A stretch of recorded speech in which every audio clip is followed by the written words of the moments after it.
Honorable beloved City Mayor Sebastian Duterte. Mayong udto sa inyong tanan. Mga magandang araw din sa mga naka-live, mga taga Sub-Saharan Mindanao.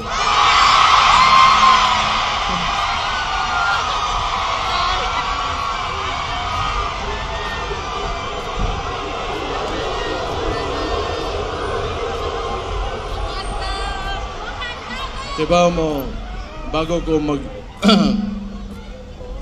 sagulo na nako Tagaw ug Bisaya aron gatong mga makadungog makasabot po itong mga uban natong naminaw diha nas gawas.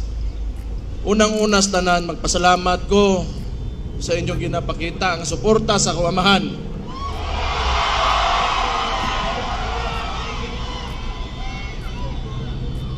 Naglagot lang ko sa inyo ha, kay kada makita na ko ang naong sa kuamahan, bit-bit ninyo, kahilakon ko.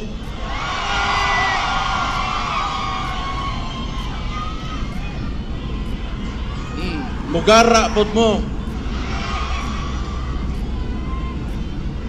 Gusto ko magpasalamat sa tanang Pilipino sa tibok kalibutan na nagapakita og suporta kay PRRD.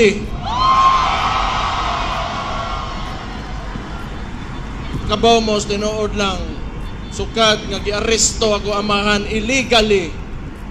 Wag yung ko kasabot sa kong gibati. It has been a roller coaster of emotions for me, tinuod lang. But every time makita na ko suporta ninyo, makusgan yung ko. Salamat kaya.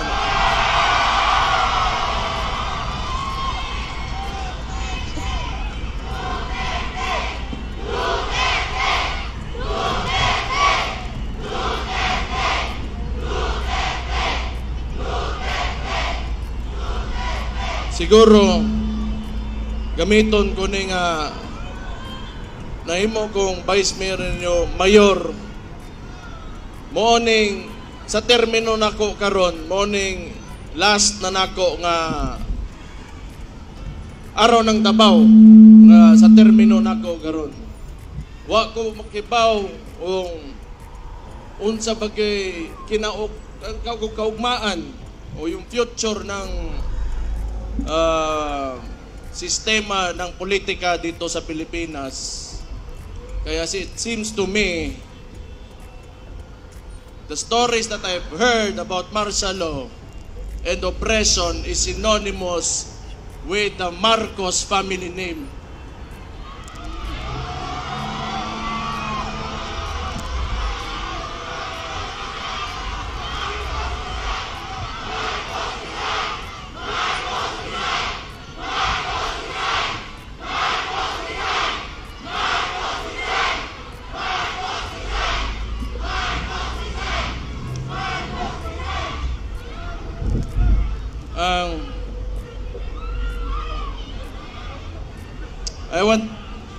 I will take this opportunity to tell Mr. Marcos how I feel about him.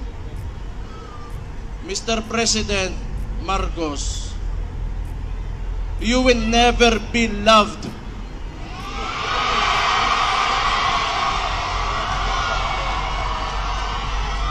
Especially to us who are calling out Rudy Duterte's name. You will never be loved, Mr. Marcos.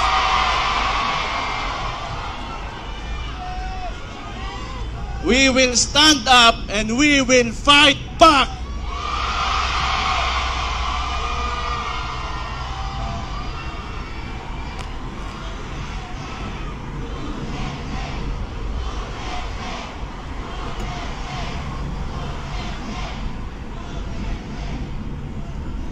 Kita mga taga Davao, ingon ani na siya.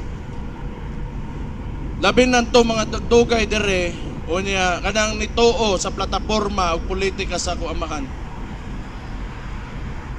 Nga ilang gikuha kaning administrasyon ni Marcos o si Bongbong Marcos mismo. Binigay niya sa ICC. Murag wala lang ing ato na lang nga murag walay nahimo ang atong pinalanggang amahan diri sa Tundak Bayan. Gibaw mo, di ko matingala gyud, tinuod lang. Di ko matingala. Nganong ingon ani karon? Kay because Rudy Duterte stood up for every tanang mga traditional politicians, di nila gusto nga kausaban aning nasura ni. Una, along aning with Marcos o kani mga uban ring mga bagagnaw ng mga politiko, di nila gusto nga naan ang Rudy Duterte diha kay mabulilyaso ang ilang mga dola sa gobyerno.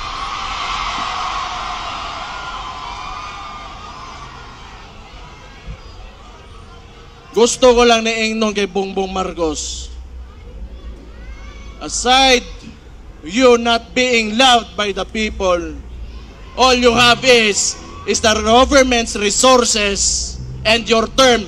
Beyond that, you are nothing.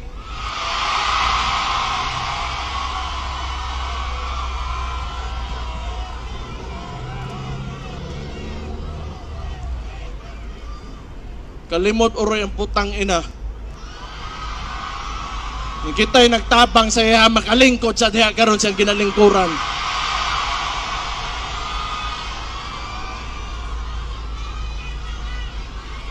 And I truly pray, Mr. Marcos, that you will be able to finish your term. I pray.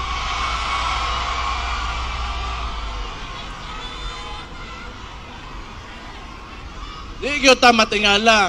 Kay kung ang sabo para sa ilang para pampadugay sa oras sa trabaho, ang sabo sa toa mudaot og mga pamilya, mga komunidad, o mga inosenteng kinabuhi.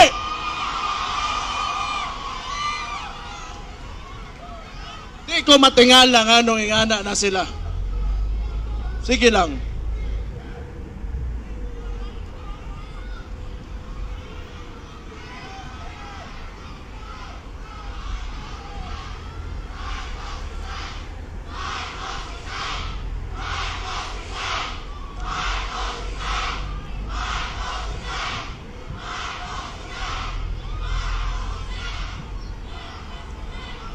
Iba mo, si Rudy Duterte, nga nung naaresto siya, naa sa diya karon sa ICC, kay ning barog siya sa iya mga tinuuhan sa politika, nga tanaw niya, mo'y makapasaka o makapalambo sa kinabuhi sa mga Pilipino. Okay ba mo, dili gini panahon nga magluya-luya ta. Dili ni panahon para magluya-luya ta. Dili nato sayangon ang sakripisyo nga gipakita ni Rudy Duterte. Di gyud ni mahuman karon ug di na gyud ni mahuman.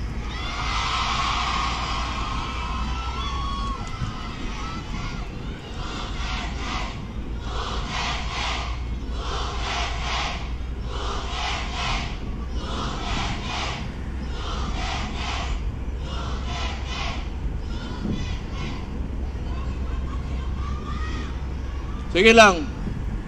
Basta kita labi ng tong mga contemporaries na ko, some older and a little bit older than me, a little bit younger than me, kita kipatako ta ng mga dabawenyo. Dabawenyo, mapursigihon. Ang dabawenyo, isog.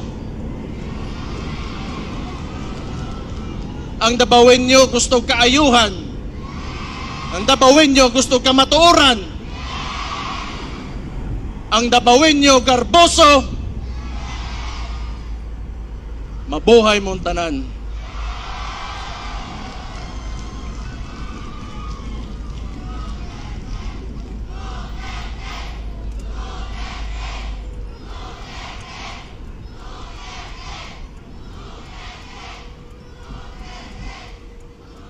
Basta ako, sige lang, paminaw na ko, gidaog-daog yung tagtaman yun karon, gitamak-tamakan yun ta.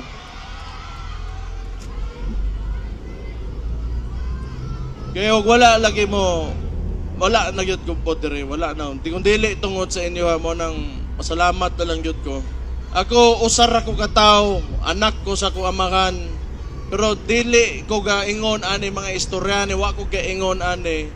Kay tungod anak ko, dabawin nyo, kundili kay tungod, Pilipino ko nga nitoo ko sa ka-presidente nga nangandoy nga makahimo sa nasod na kagustuhan o ganang makapahayag sa kaugmaon sa tanang Pilipino. Dili ni tungod kay atuan, dili ni. It's about us, the Filipino people. Kunya, how a government treats his own. Iyang gipapriso. Dili na lang ko mo mention kay personal, pero ingnan na lang po nako, dari usbo nako. Last year, January, giingnan taga Marcos, wag kay utang kabubuton. Ang imong amahan, gipalubong sa akong amahan, pero akong amahan, gipapreso nimo, putang ina ka.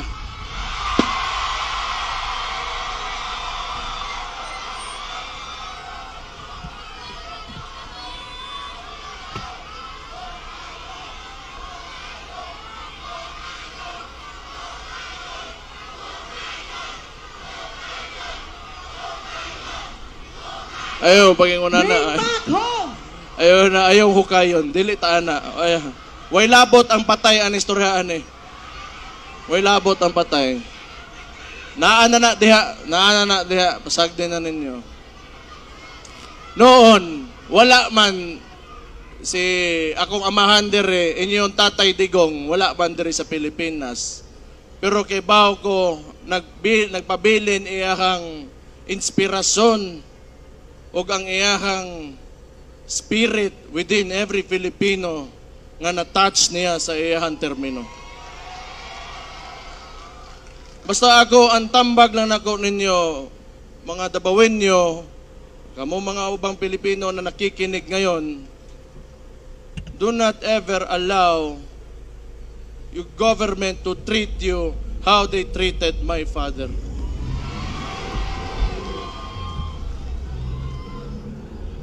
Usab, ulo ko busy mo ng mga tao, dagan mo laing buhaton, pero makita na ko, in behalf of our family, akong igsoon, ako mga igsoon, tulo na ako ka igsoon, mama, tanan may mga Duterte, na nagsakit karon tungod sa naitabo sa among amahan. Salamat kaayo, gyud sa inyo suporta. Salamat kayo sa inyo ginapakita. Wala na ko'y maingon sa inyo kung hanto diri na lang yun may, to diri na lang may, pero sobra-sobra na kayo gipangita. Yung gipakita sa mga, salamat kayo. Pero, samtang niya pata diri, di gyud ta maundang, o di gyud ta mapili, basta nagkahiusa lang ta mga Dabawenyo. Mabuhay ang Davao City!